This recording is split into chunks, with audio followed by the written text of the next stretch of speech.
Hello students, I welcome you all to my channel. I hope सब खैरियत से हैं, अपना ध्यान रख रहे हैं एंड सिंसियरली आप अपने एग्जामिनेशन की प्रिपरेशंस में लगे हैं। तो आज के सेशन में हम 2 अगस्त 2025 का द हिंदू न्यूज़पेपर और इसके इंपॉर्टेंट करंट अफेयर्स को डिस्कस करेंगे for UPSC civil services 2026 prelims as well as mains. और इसके अलावा जितने भी आपके दूसरे कॉम्पिटिटिव एग्जामिनेशंस हैं जिसमें करंट अफेयर्स पूछा जाता है, चाहे एसएससी के पेपर हों, चाहे रेलवे के एग्जाम हों या कोई भी और दूसरे एग्जामिनेशन हों, इन सबको ध्यान में रखते हुए भी हम लोग करंट अफेयर्स को डिस्कस करेंगे। ये भी देखेंगे कि इन करंट अफेयर्स में से अगर क्वेश्चंस पूछे गए तो एमसीक्यूज किस तरीके से बनाए जा सकते हैं एंड अगर कहीं मेंस आंसर राइटिंग में आपने यहाँ से किसी भी डाटा का इस्तेमाल करना है तो GS1, GS2 और GS3 के कौन से पेपर में मोस्ट प्रोबेबली उस डाटा का यूज़ आप कर सकते हैं, कैसे आप उसका यूज़ कर सकते हैं ताकि एक इफेक्टिव आंसर आप लिख सकें एंड ज़्यादा से ज़्यादा मार्क्स आप स्कोर कर सकें एंड अपना जो भी एग्जामिनेशन है उसे क्रैक कर सकें, क्लियर कर सकें। तो काफ़ी कुछ है आज के सेशन में जानने के लिए, काफ़ी सारी चीज़ें सीखने के लिए and now without any further ado here we begin. शुरू करते हैं 2 अगस्त 2025 का द हिंदू और उसके इंपॉर्टेंट करंट अफेयर्स। पहला समाचार ये रहा, देखते हैं इसे। चलें पहला समाचार डिस्कस करते हैं। इसमें हमको बिहार के ड्राफ्ट इलेक्टोरल रोल के बारे में बात करनी है। थोड़ा सा आपको कंटेक्स्ट देता हूँ तो बात अच्छे से समझ में आएगी। बिहार में इस साल विधानसभा के इलेक्शंस होने हैं। उन इलेक्शंस के पहले इलेक्शन कमीशन ने एक प्रोसेस शुरू करी है जिस प्रोसेस के तहत बिहार की जो आपके सारे वोटर्स का रिकॉर्ड है जिसको हम लोग इलेक्टोरल रोल बोलते हैं, उन इलेक्टोरल रोल्स को रिव्यू किया जा रहा है। ये देखा जा रहा है कि कितने लोग जिनकी डेथ हो चुकी है उनके नाम इसमें लिखे हुए हैं, कितने नए वोटर्स जो हैं ऐड होने हैं उसको भी देखा जा रहा है। इसके बाद में सबसे बड़ा इशू की काफ़ी शिकायतें मिल रही हैं कि बिहार के कुछ इलाकों में इलीगल माइग्रेंट्स आके बैठ गए हैं और उन लोगों के नाम भी जो हैं किसी तरीके से लीगल इलीगल डॉक्यूमेंट्स वगैरह की मदद से इन इलेक्टोरल रोल्स में जो है चढ़ा दिए गए हैं। तो ये सारी चीज़ें भी देखने के लिए, और इसके अलावा ऐसे कितने लोग हैं जो यहाँ से जो है कहीं और जा चुके हैं और उनका नाम अभी भी इलेक्टोरल रोल में है, या फिर ऐसे लोग जिनका नाम यहाँ पे भी इलेक्टोरल रोल में है और कहीं और भी इलेक्टोरल रोल में जो है चढ़ गया है। इस तरीके के सारे केसेस वगैरह को देखने के लिए इलेक्शन कमीशन एक पूरी की पूरी प्रोसेस चला रही थी जिसका नाम है स्पेशल इंटेंसिव रिवीजन एक्सरसाइज, जिसको शॉर्ट में SIR या सिंपली सर के नाम से भी जो है जाना जा रहा है। तो ये जो स्पेशल इंटेंसिव रिवीजन एक्सरसाइज है जिसको शॉर्ट में SIR या सर बोला जा रहा है, इसके तहत में जितना भी इस लिस्ट में आपका अपग्रेडेशन होना था, जिनके नाम कटने थे छटने थे, सब कर करा के आखिरकार में अब इलेक्शन कमीशन ने इसका जो ड्राफ्ट है उसको इशू किया। ड्राफ्ट का मतलब क्या होता है? फाइनल डॉक्यूमेंट पब्लिश होने के पहले जो आपका डॉक्यूमेंट आता है जिसमें जिसको फाइनली जनता के सामने रखा जाता है, पब्लिक के बीच में लाया जाता है ताकि वो रिव्यू कर लें, देख लें, कोई ऑब्जेक्शन हो तो वो ऑब्जेक्शन वगैरह बता दें, या कहीं कोई एरर किसी को दिखता है तो वो उसको बता दें, ताकि उन सारी चीज़ों को अल्टीमेटली रेक्टिफाई करके फिर फाइनल जो आपका डॉक्यूमेंट है या जो फाइनल लिस्ट है उसको इशू किया जा सके। तो वो ड्राफ्ट डॉक्यूमेंट जो है इलेक्शन कमीशन ने इशू कर दिया है और लगभग 1 महीने का टाइम है जिसमें सब लोग इसको रिव्यू कर सकते हैं, देख सकते हैं, कोई समस्या उनको लगे, कोई ऑब्जेक्शन लगे तो वो सारी चीज़ों से इलेक्शन कमीशन को फिर अवगत करा सकते हैं और अकॉर्डिंगली फिर इलेक्शन कमीशन को इसके ऊपर कदम उठाएगी। तो समाचार यही है कि इलेक्शन कमीशन ने अपना ये जो आपका स्पेशल इंटेंसिव रिवीजन के तहत में जो इलेक्टोरल रोल का जो भी पूरा का पूरा आपका रिव्यू हो रहा था उसका फर्स्ट फेज कंप्लीट कर लिया है और उसके बाद में इसका जो ड्राफ्ट है इस इलेक्टोरल रोल का इसको इशू कर दिया गया। अब ये जो इलेक्टोरल रोल का ड्राफ्ट निकल कर आया है इसके अपने कुछ हाइलाइट्स हैं, एक एक करके हम लोग उन हाइलाइट्स को डिस्कस करते हैं। अब ये जो SIR की प्रोसेस है, SIR की प्रोसेस होने के पहले बिहार के इलेक्टोरल रोल में लगभग 7.89 करोड़ मतदाताओं के नाम थे, यानी कि 7 करोड़ 89 लाख मतदाताओं के नाम इस लिस्ट में थे। और अब जो ड्राफ्ट निकल कर आया है उसमें जो आप 7 करोड़ 24 लाख मतदाताओं के नाम, यानी कि कुल मिलाकर 65 लाख लोगों के नाम जो है इस लिस्ट से काट दिए गए। या यूं बोलना चाहिए कि जो इलेक्टोरल रोल है जब इसको रिव्यू करने का काम शुरू किया गया था तब उस लिस्ट में 7.89 करोड़ मतदाताओं के नाम थे और इनमें से तकरीबन 7 करोड़ 24 लाख लोगों ने जो है एन्यूमरेशन फॉर्म्स को भरा था। एन्यूमरेशन फॉर्म्स वगैरह को भर के आपने अप्लाई करना था और ये फॉर्म जब आप अप्लाई करोगे उसके बाद जो है फिर आपका नाम इस इलेक्टोरल रोल की लिस्ट में जो है कंटिन्यू किया जाएगा। तो 65 लाख लोगों ने फॉर्म नहीं भर कर दिया एंड इनके नाम जो है डिलीट कर दिए गए हैं, इनके नाम इस लिस्ट से काट दिए गए। अब 65 लाख लोगों के नाम या मतदाताओं के नाम कट जाना अपने आप में बहुत बड़ी खबर है। ऑब्वियस सी बात है, इसके ऊपर हो हल्ला मचा है या राजनीति हो रही है, तो इस पे इलेक्शन कमीशन वालों का कहना यह है कि इन 65 लाख में से बहुत से ऐसे मतदाता हैं जो मर चुके हैं, जिनकी मृत्यु हो चुकी है। अब उनके नाम अब जो है ये इलेक्शन के पहले पूरा रिव्यू हुआ है तो उसमें काट के अलग कर दिए गए। या फिर ऐसे कई सारे इलेक्टर भी हमारे को पकड़ में आए कि जिनका दो दो जगहों पर नाम लिखा हुआ है, तो एक जगह से फिर हमने उनका नाम काटा है। इस तरीके से भी बहुत सारे लोगों की जो है नाम कटे हैं। कुछ लोग ऐसे हैं जो बिहार से परमानेंटली मूव आउट कर गए हैं, वो यहाँ पे रहते ही नहीं है, क्योंकि ये जो पूरी प्रोसेस हुई है इसमें एन्यूमरेशन करने के लिए आपका जो घर घर जाके वेरिफिकेशन किए गए, तो कई सारे ऐसे मतदाता मिले जिन जिन जो जो पते उन्होंने बता रखे थे उन पतों पे वो रहते ही नहीं थे। वहाँ जा जाके पता चल रहा है कि लोग परमानेंटली बिहार छोड़ के जा चुके हैं, और ये इसमें कोई आश्चर्य की बात नहीं है। बिहार से बहुत बड़ी मात्रा में माइग्रेशन होता ही है। लोग बाग सीजनली काम करने के लिए जाते हैं, तो फिर काफी सारे लोग अब किसी जगह पे लगातार आप काम कर रहे हो तो फिर वहीं बस जाते हो। तो वो वाली भी एक चीज है कि बिहार से बहुत से लोग जो है माइग्रेट आउट करके चले गए, बट उन्होंने नाम अपने नहीं कटवाए, तो उनके भी नाम कटवाए गए। इसके बाद में फिर एक कैटेगरी ये भी आती है कि ऐसे बहुत से लोग हैं जो अनट्रेसेबल हैं, जिनके बारे में कुछ पता ही नहीं है कि उनका क्या हुआ क्या नहीं हुआ, गायब है, उनका जो पता है वहां पे वो नहीं मिला। तो अनट्रेसेबल की कैटेगरी भी जो है एक कैटेगरी निकल कर आई है, जिसके में बहुत सारे लोगों के नाम जो है काट के अलग किए गए, और कुल मिलाकर ये नंबर या फिर आंकड़ा 65 लाख के करीब बन रहा है। Election Commission has appealed to all the voters to check names in the draft list. If names are not there, then fill Form 6 along with declaration form specified in SIR instructions. तो election commission का अब ये कहना है कि जितने भी आपके मतदाता हैं बिहार के, उनसे कि भाई अपना जो ड्राफ्ट हमने इशू किया है बिहार के इलेक्टोरल रोल का, इसमें चेक कर लो आपका नाम है या नहीं, नाम है तो नाम सही है या नहीं, और आपकी बाकी डिटेल सही है या नहीं। अगर आपको उसमें कोई खामी दिखती है, त्रुटि दिखती है, या फिर आपका नाम ही गायब है, इन दैट कंडीशन एक फॉर्म 6 आता है, वो भरो। और SIR इंस्ट्रक्शंस में एक डिक्लेरेशन फॉर्म बताया गया है, डिक्लेरेशन फॉर्म जो है वो बताया गया है, उस फॉर्म को आप भरकर जो है सबमिट कर दो, और उसके बाद में आपका नाम या तो उसमें चढ़ा दिया जाएगा, या फिर अगर कोई आपकी नाम में या फिर आपकी किसी इन्फॉर्मेशन में कोई दिक्कत मिस्टेक है तो उसको ठीक कर दिया जाएगा। इसी के साथ में जो फर्स्ट टाइम वोटर्स हैं, जो 18 साल के हो गए हैं और अब वोट डालने के लिए एलिजिबल हैं, जिनका नाम इलेक्टोरल लिस्ट में आ सकता है, उनको भी ये फॉर्म 6 भरकर जो है देना है, और उसके बाद ही इनका नाम जो है इसमें जो आपका इलेक्टोरल रोल है इसमें चढ़ाया जाएगा। ये सारी बातें जो है बताई गई। Over the next month, Election Commission will invite claims and objections by voters on exclusion and inclusion in the list. An electoral or political party can file claims to objections in prescribed form before electoral registration officer. तो अब 1 महीने तक के लिए जो है ये draft अब पब्लिक में ओपन पड़ा हुआ है, अपना अपना नाम चेक कर लो, कोई दिक्कत विक्कत है तो आप वो सब ठीक करा लो। इसके अलावा जिनके नाम निकाल दिए गए हैं, अगर उनको कोई समस्या है, आपत्ति है, तो वो भी, और किसी का नाम अगर इंक्लूड किया गया है और उसमें कोई समस्या है, आपत्ति है, तो वो भी आप जो है इलेक्शन कमीशन को बता सकते हो। जो भी ऑब्जेक्शन है आप अपने उठाओ, और वैलिड अगर ऑब्जेक्शंस लगेंगे तो फिर उसके ऊपर कार्रवाई की जाएगी। इसी तरह अगर किसी पॉलिटिकल पार्टी को कोई प्रॉब्लम है, किसी आपके किसी व्यक्ति को, किसी मतदाता को कोई समस्या है, कोई इशू है, तो वो भी जो है जाके अपने क्लेम्स या फिर अपने ऑब्जेक्शंस वगैरह को इलेक्शन कमीशन के सामने रख सकता है। और उसका माध्यम भी बताया है, आपका जो इलेक्टोरल रजिस्ट्रेशन ऑफिसर है उसके सामने, उसको जाकर आप अपना ज्ञापन या फिर आपकी जो भी प्रॉब्लम है वो सबमिट कर दो, और वो अल्टीमेटली फिर आगे काम करेगा, वो बताएगा कि क्या करना है आपको आगे, क्या नहीं करना है, या फिर वो इलेक्शन कमीशन को आपकी जो प्रॉब्लम है वो फॉरवर्ड कर देगा। Though the voters have to submit proof of residence and birth, if not done yet, whose names are included in the draft list. तो ये जो ड्राफ्ट लिस्ट बनाई जा रही थी और आपसे एन्यूमरेशन फॉर्म्स भरवाए गए थे, उसमें ये भी बोला गया था कि भाई आपने जो है अपना रेसिडेंस का और बर्थ का सर्टिफिकेट, जो बर्थ का जो प्रूफ है वो सबमिट करना है। उसके लिए अलग अलग डॉक्यूमेंट्स होते हैं, एक लिस्ट होती है पूरी। रेसिडेंस को प्रूफ करने के लिए अपने अलग डॉक्यूमेंट्स की लिस्ट होती है, और बर्थ को प्रूफ करने के लिए अपने अलग डॉक्यूमेंट्स की लिस्ट होती है। उसमें से कम से कम एक डॉक्यूमेंट आपने सबमिट करना था। अब जिन जिन लोगों ने सबमिट कर दिया उनकी तो कोई दिक्कत नहीं है, मगर ड्राफ्ट में उन लोगों के नाम भी जो है चढ़ाए गए, उन लोगों के नाम भी जो है चढ़ाए गए हैं जिन्होंने अभी तक ये सबमिट नहीं किए। तो उनसे भी ये बोला जा रहा है कि भैया अगर ऐसे कोई व्यक्ति हैं जिन्होंने बाकी सारे डॉक्यूमेंट जमा कर दिए मगर रेसिडेंट और बर्थ के सर्टिफिकेट अगर अभी तक जमा नहीं किए हैं, तो वो लोग भी जो है अपने सर्टिफिकेट्स वगैरह सबमिट कर दें, और उसके बाद ही जो है प्रक्रिया में उनके तरफ से जो आपका प्रोसेस है उसको पूरा माना जाएगा। ये सारी की सारी जो बातें हैं यहाँ पे उठाई जा रही है। अब जाहिर सी बात है, अगर स्पेशल इंटेंसिव रिवीजन की एक्सरसाइज में 65 लाख के करीब अगर वोटर्स के नाम कटकर अलग होते हैं, तो इसके ऊपर राजनीति तो होनी है। तो राजनीति चल रही है। अपोजिशन में जो लोग हैं वो इस पूरी की पूरी प्रक्रिया के ऊपर सवाल उठाने की कोशिश कर रहे हैं। जो आपके सरकार के या फिर पक्ष के लोग हैं, वो ऑब्वियस सी बात है उनके इस पूरे के पूरे जो ये प्रोसेस के ऊपर वो सवाल उठा रहे हैं, तो उस पर वो कह रहे हैं कि आपको हार का डर है और आप तुष्टिकरण कर रहे हैं, आप वोट बैंक की राजनीति कर रहे हैं, इस तरीके की बातें हो रही हैं। यहाँ से एक बात मगर क्लियर हो गई है, बिहार के इलेक्शन का नतीजा कुछ भी आए, कुछ भी असर निकले, स्पेशल इंटेंसिव रिवीजन अब एक के बाद एक पूरे देश के अलग अलग हिस्सों में होगी। खासतौर पर उन राज्यों में जहां पर माइग्रेशन या फिर घुसपैठियों की बहुत ज्यादा समस्या है, स्पेसिफिकली नॉर्थ ईस्ट में पश्चिम बंगाल हो गया, या नॉर्थ ईस्ट में असम हो गया, या पश्चिम बंगाल जैसे राज्य हो गए ईस्ट में, यहाँ पे काफी ये लंबे वक्त से बात उठाई जा रही है कि घुसपैठियों के कारण डेमोग्राफी जो है बॉर्डरिंग इलाकों की चेंज करने का प्रयास है, और बाकायदा षड्यंत्र के तहत में सारे काम करवाए जा रहे हैं।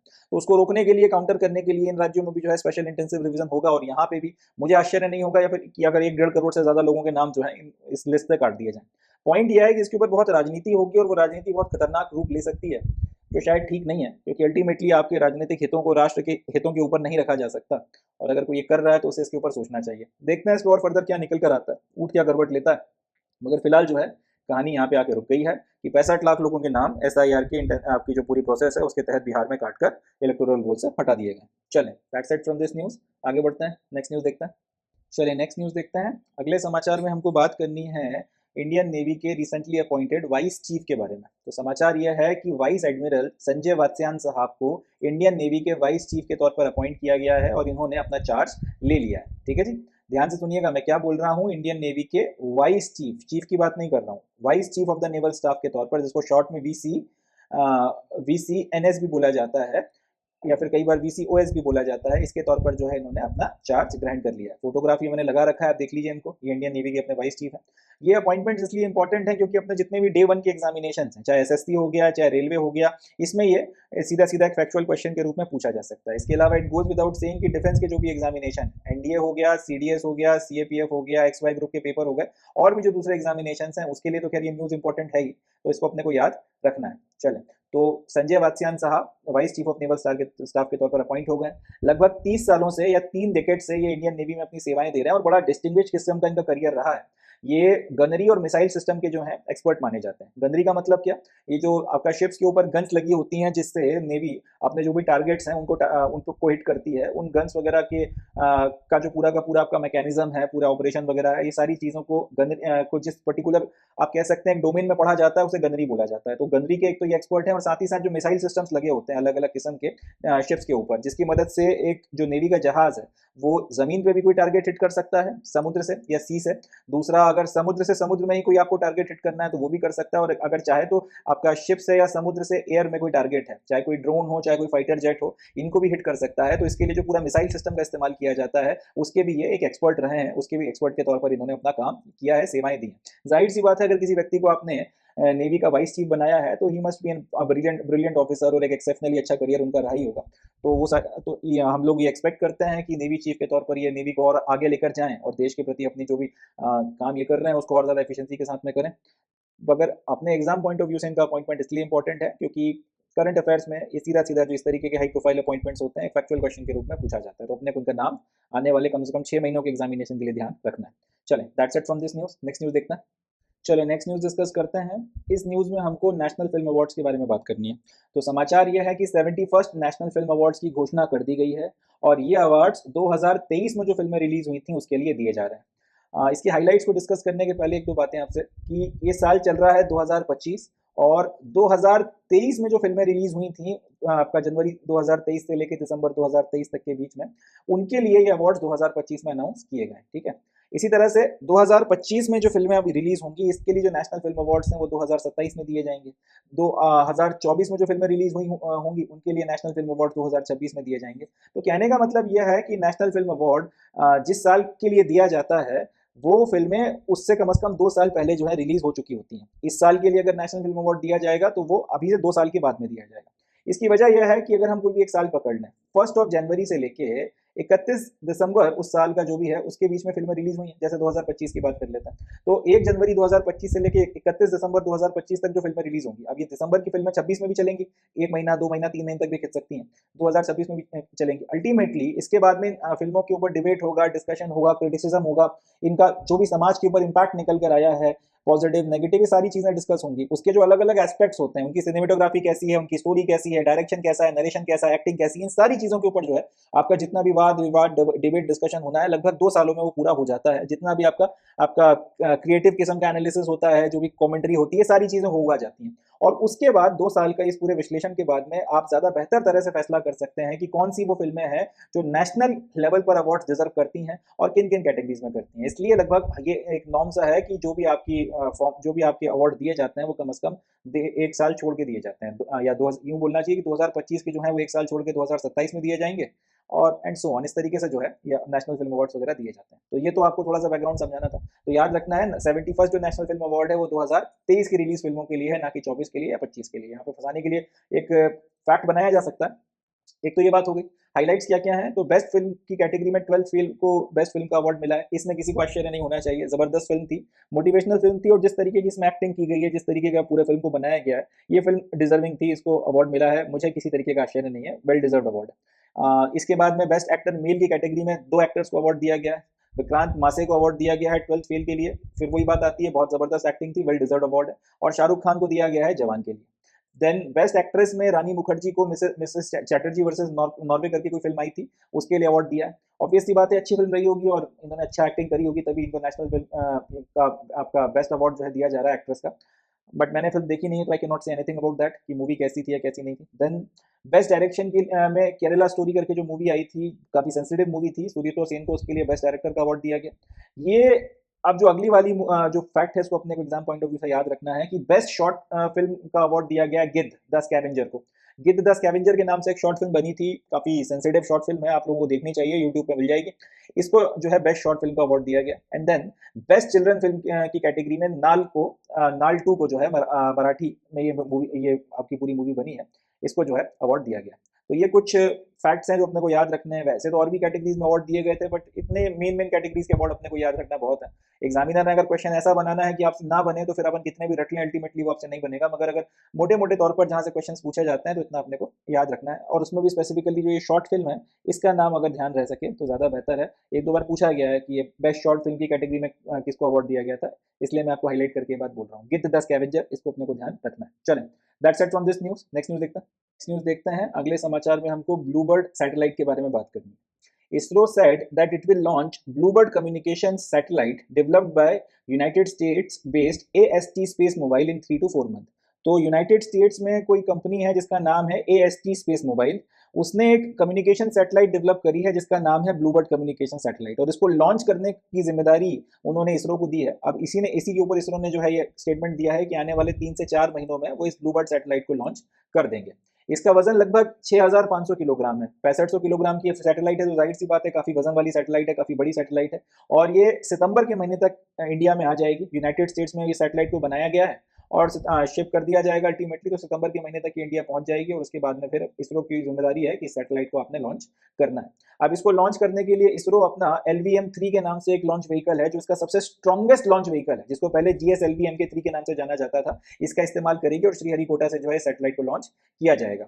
एंड ऑब्वियस सी बात है, अब इसका लॉन्च अगर हो रहा है, अमेरिका में बनी हुई सैटेलाइट, अगर वो नासा को ठेका ना देके इसरो वालों से काम करा रहे हैं, तो इसका सक्सेसफुल लॉन्च जो है कहीं ना कहीं इसरो की इमेज को और ज़्यादा बूस्ट करेगा। इसके सक्सेसफुल लॉन्च के बाद में 6500 किलोग्राम की सैटेलाइट है, तो इस तरीके की ज़्यादा वजन वाली और हैवी सैटेलाइट जो है और इस तरीके के ऑर्डर इसरो को मिलेंगे। इससे इसरो और पैसा कमाएगा, तो उस पैसे का इस्तेमाल फिर अपने कमर्शियल फंक्शंस को और एक्सपैंड करने के लिए एंड अपने बाकी जो रिसर्च एंड डेवलपमेंट है उसमें भी इस्तेमाल कर सकते हैं। इसका फायदा ये मिलेगा कि जिस तरह से नासा आज की तारीख में 50 प्रोजेक्ट चला रहा है, उसी तरीके की फंडिंग हमारे पास में भी आ जाएगी अगर हम खुद कमा रहे हैं तो। और उस फंडिंग की मदद से फिर इसरो भी है बहुत सारे प्रोजेक्ट्स के ऊपर जो है काम कर सकती है, और साथ ही साथ स्पेस सेक्टर में जो है और ज़्यादा बड़े नाम के तौर पर जो है हमारा उदय होगा। कहीं ना कहीं इसका हमारी इकोनॉमी को भी फायदा मिलेगा। ये सारी की सारी चीज़ें। अब यहाँ से जो क्वेश्चन बनेगा वो सीधा सीधा है कि ये ब्लूबर्ड सैटेलाइट जो है न्यूज़ में बनी हुई थी, ये किसकी सैटेलाइट है, किसने लॉन्च करी, या ब्लूबर्ड रिसेंटली न्यूज़ में बना हुआ था, तो ब्लूबर्ड है क्या? सैटेलाइट है, फ्रिज है, टीवी है, कोई मिसाइल सिस्टम है? इस तरीके से वो 4-5 ऑप्शन बना देंगे और उसमें से फिर अपने को सही जवाब जो है चुनना पड़ेगा। तो याद रखना है, ब्लूबर्ड एक सैटेलाइट है, 6500 किलो के वजन की लगभग है। यूनाइटेड स्टेट्स में कोई कंपनी है जिसका नाम है AST स्पेस मोबाइल, उन्होंने बनाई है। न्यूज़ में क्यों है, हमारे काम की क्यों है कि इसरो वालों को उन्होंने ठेका दिया है इसको लॉन्च करने का, और इसको लॉन्च करने के लिए इसरो अपने सबसे स्ट्रॉन्गेस्ट लॉन्च व्हीकल जिसका नाम है LMV-3, जिसको पहले GSLV MK3 के नाम से जाना जाता था, उसका इस्तेमाल कर रही है और उसकी मदद से इस पूरे की पूरी लॉन्च को किया जाएगा। चलें, that's it from this news. इससे ज़्यादा यहाँ से और काम का कुछ नहीं है। एक क्वेश्चन बना तो सीधा सीधा इस तरीके का फैक्चुअल क्वेश्चन ही बनेगा और ये अपने को याद रखना है। एक इसको इसी तरह से पूछा जा सकता है कि ब्लूबर्ड जो रिसेंटली न्यूज़ में था वो क्या था, तो फिर अपने को वही ध्यान रखना है कि वो एक सैटेलाइट। चलें, आगे बढ़ते हैं। So with this we come to end of today session. आज के सेशन में बस इतना ही। अब मैं मिलता हूँ आपसे नेक्स्ट सेशन में, जिसमें हम 3 अगस्त 2025 का द हिंदू और उसके इंपॉर्टेंट करंट अफेयर्स को डिस्कस करेंगे। तब तक के लिए अपना बहुत ध्यान रखें, खुश रहें और मेहनत करते रहें। Thank you. जय हिंद।